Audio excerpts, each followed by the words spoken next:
ఆడబిడ్డలకు మా సీతక్కకు చెప్పి మా బట్టి విక్రమార్క గారికి చెప్పి ఇవాళ 1000 మెగావాట్ల సోలార్ ఉత్పత్తి సామర్థ్యం ఒప్పందం మా ఆడబిడ్డలు చేసిన అందుకోసం నా మీద కోపంగా ఉంటారా? 50 లక్షల కుటుంబాలకి ఈరోజు 200 యూనిట్లు ఉచిత కరెంట్ ఇస్తున్న పేదవాడి ఇంట్లో వెలుగులు ఈరోజు ఈ ప్రభుత్వం ఇస్తుంది. అందుకోసం ఈ 50 లక్షల కుటుంబాలు నా మీద కోపంగా ఉంటారా?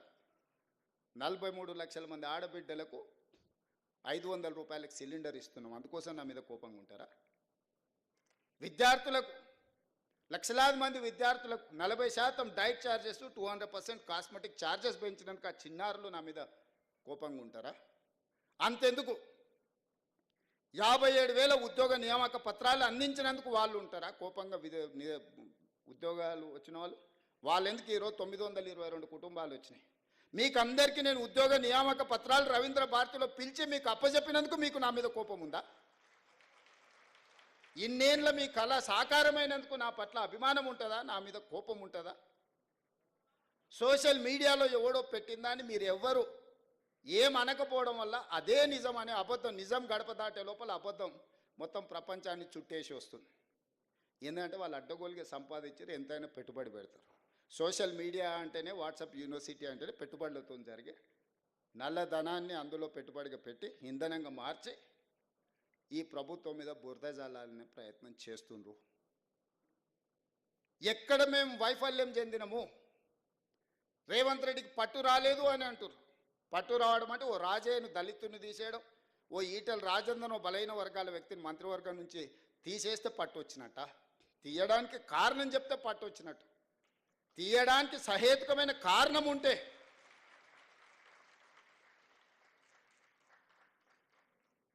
నీ సొంత మోడైనా తప్పు చేస్తే లోపల పెడితే నీకు పట్టు వచ్చినట్టు, కానీ పంచక తింటే పట్టు వచ్చినట్ట? పరిపాలన భవనమైన సచివాలయానికి రానోనికి 10 ఏళ్ళు రానోనికి పట్టు వచ్చిందంట పరిపాలన మీద. రోజుకు 18 గంటలు పనిచేస్తున్నా మీకే అందుబాటులో ఉన్నా నాకు మాత్రం పట్టు రాలేదు అంటున్నారు. ఎట్లా దీన్ని జస్టిఫై చేయాలో మీరు చెప్పండి అని అడుగుతున్నా నేను. ఏ రోజైనా సచివాలయానికి మమ్మల్ని, నేను సీతక్క కూడా సచివాలయానికి పోతే పోలీసులు పట్టుకొచ్చి మా ఇంటికాడ వదిలేసి వచ్చారు. ఇవాళ సచివాలయంలో ఎవరో బిల్లులు రాలేదని ధర్నా చేసింది. నేను లోపలికి రానియకపోతే వాళ్ళు వచ్చి ధర్నా చేయగలుగుతారా మిత్రులారా? మీరు చెప్పండి. సామాన్యుడు కూడా సచివాలయానికి వచ్చి తన బాధను చెప్పుకోవడానికి, అవసరమైతే నిరసన తెలపడానికి ఈ ప్రభుత్వం అవకాశం ఇచ్చినందుకు కదా మీరు వచ్చి నిరసన తెలిపింది. ఏ ధర్నా చౌక్లో పుట్టి పెరిగిన మీ పార్టీ ఆ ధర్నా చౌక్ను మూసేస్తే నేను వచ్చిన వెంబడే ధర్నా చౌక్ తెరిచి ప్రజలు ఏం నిరసన తెలిపినరో నేను తెలుసుకోవాలనుకుంటున్నా. ఆ ధర్నా చౌక్లో నిరసన వాళ్ళ యొక్క సమస్య, ఆ సమస్యను పరిష్కరించడం మా బాధ్యత. ధర్నా చౌక్ ఓపెన్ చేసినందుకు నా మీద కోపం ఉందా? నాకు పట్టు రాలేదా అని నేను అడుగుతున్నా. నేను ధర్నాలు చేయనిచ్చినందుకే కదా మీరు పట్టు రాలేదంటున్నారు. అదే పోలీస్ సిబ్బంది ఒక 11 మంది మాత్రమే మారినాం. ఒక కుటుంబం ఒక 11 మంది మంత్రులు మారిన, మిగతాళ్ళంతా సేమ్ అదే వ్యవస్థ కదా. కేసీఆర్, కేటీఆర్, హరీష్ రావు, దయాకర్ రావు ఇట్లాంటి మంత్రులు మారినరు. రేవంత్ రెడ్డి, సీతక్క, లేకపోతే బట్టి విక్రమార్క గారు, శ్రీధర్ బాబు గారు, మా 11 మందిమే కదా మారింది తెలంగాణ రాష్ట్రంలో. ఉన్న వ్యవస్థ మొత్తం అదే కదా. అదే పోలీసులకు నేను ఆదేశాలు ఇస్తే నిమిషాలలో ఇళ్ళకి వెళ్ళి బయటకు వెళ్ళకుండా అందరిని లోపలేసి తాళం వేసి వంగబెట్టి దంచరా? కోదండరాం తలుపులు వలగొట్టిన వాళ్ళు కేటీఆర్ తలుపులు వలగొట్టి ఈపులు వాళ్ళకి దంచరా? నువ్వు చెప్పినావు, నేను చెప్పలేదు. నేను అట్లాంటి విధానానికి వ్యతిరేకం కాబట్టి మీరు బయటకు వచ్చి ధర్నాలు చేస్తారు, దీక్షలు చేస్తారు, నన్ను తిడుతున్నారు. ఆనాడు నువ్వు ఆదేశాలు ఇస్తే కోదండరాం గారు తలుపులు బద్దలు కొట్టిన పోలీసులు నీ ఈపులు పక్కన వలగొట్టారా మేము చెప్తే? ఆ విధానానికి మేము వ్యతిరేకము. అరే వాళ్ళ బాధ ఏముందో చెప్పుకొని అనరా, వింటే అందులో ఏదైనా రీజనబుల్ ఏమన్నా ఇష్యూ ఉంటే రిజాల్వ్ చేయాలనే ఆలోచనతోటి మేము అవకాశం ఇస్తున్నాము. సేమ్ అదే పోలీస్ వ్యవస్థతో మీరు అంచవేసినట్టు మేము అంచేయలేమా? మాకు తెలియదా? ఆ మాత్రం తెలివి లేకుండానే 20 ఏళ్ళు అపోజిషన్లో ZPTC, MLA, MLC, MP, party president, ముఖ్యమంత్రి అయిన 20 ఏళ్ళు ఏం తెలియకుండానే ఇంత దూరం వచ్చినా మీరు అవకాశం ఇచ్చారా? గడీలలో వెరగకపోవచ్చుగా నల్లమల్ల అడవుల్లో వెరిగినాం కదా. క్రూర జంతువులను చూసినాం, సామాన్యులను కూడా చూసినాం కదా. గడీలలో దొరల్లాక మేము పెరగకపోవచ్చు, కానీ నల్లమల్ల అడవుల్లో చెంచులను చూసుకుంటేనే, పేదోళ్ళని చూసుకుంటేనే పెరిగినాం కదా. మాకు మనుషులు ఎట్లుంటారు? మానవ మృగాలు ఎట్లుంటాయో మాకు తెలియదా? తెలవకుండానే ఇంత దూరం వచ్చిందా నేను? మాకు మానవత్వం ఉంది, మీకు మానవత్వం లేదు. మా మానవత్వాన్ని మేము ప్రదర్శిస్తున్నాం, మేము విజ్ఞతను ప్రదర్శిస్తున్నాం. రాజు అనేవాడు విజ్ఞతతో వ్యవహరించాలి అని. ఒక రాష్ట్రానికి ముఖ్యమంత్రి అనేవాడికి విజ్ఞత ఉండాలి.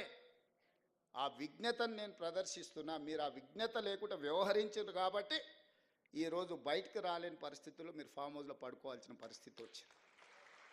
నీకు నాకున్న తేడా అది. సచివాలయమే లేకుండా పరిపాలన భవనానికే రాకుండా వాళ్ళకి పట్టొచ్చిందంట. ప్రతిరోజు రోజుకు 18 గంటలు పనిచేసే నాకు, మా సీతక్కకు పరిపాలన మీద పట్టు రాలేదంట. ఇది ఎట్లా విశ్లేషిస్తారో మీరు అందరూ చదువుకున్న వాళ్ళు మిమ్మల్నే విశ్లేషించమని అడుగుతున్నా. తెలంగాణ సమాజాన్ని విశ్లేషించమని అడుగుతున్నా. ఇంద్రవల్లి అమరవీరులకు ఇండ్ల పట్టాలిచ్చి భూములు ఇచ్చినందుకు, ఇంద్రవెల్లి అమరవీరుల స్తూపాన్ని ఒక పర్యాటక కేంద్రంగా చేసినందుకు మా మీద ఆదివాసీలు కోపంగా ఉన్నారా? లేకపోతే సమ్మక్క సారలమ్మ జాతరని అద్భుతంగా నిర్వహించినందుకు మా మీద కోపంగా ఉన్నారా? లేకపోతే యాదగిరి గుట్టని యాదాద్రి నువ్వు చేస్తే తెలంగాణ ప్రజల యొక్క ఇష్టదైవం యాదగిరి గుట్ట లక్ష్మీ నరసింహస్వామి, ఆ పేరును కూడా తెలంగాణకు వదలలే. నాకు చాలామంది యాదగిరి అని మిత్రులు ఉన్నారు. ఆయన యాదాద్రి మారవంగానే నా దగ్గరకు వచ్చి, సార్ మరి ఆ గుట్ట మీద చూసి మా తల్లిదండ్రులు యాదగిరి అని పెట్టారు, అది మారింది, ఇప్పుడు మా పరిస్థితి ఏందని. మీకేం చింతొద్దా, నేను వచ్చినాక మళ్ళీ యాదగిరి గుట్ట చేస్తా అని యాదగిరి గుట్ట చేసిన. వాళ్ళకి టీటీడీ ఉంటే మనకు వైటీడీ ఉంది. మనం కూడా పెద్ద సంస్థను ఏర్పాటు చేసుకున్నాం. ప్రతిసారి దర్శనాలకు వాళ్ళని అడుక్కొని మా ఎమ్మెల్యేల లెటర్లు అని మనం అడుక్కున్నాం ఎందుకు? భద్రాచలంలో రాములవారు లేరా? లక్ష్మీ నరసింహస్వామి లేడా? లేకపోతే రామప్పలో శివుడి అంశ లేదా మనకు? మనం మన వాటిని అభివృద్ధి చేసుకోలేదు కాబట్టి, ప్రభుత్వం వాటి మీద దృష్టి పెట్టలేదు కాబట్టి ఈరోజు మనం ఇతరుల వైపు చూస్తున్నాం. అద్భుతమైన శిలా సంపద ఉన్నది, అద్భుతమైన దేవాలయాలు ఉన్నది, అద్భుతమైన సంస్కృతి ఉన్నది తెలంగాణ ప్రాంతానికి.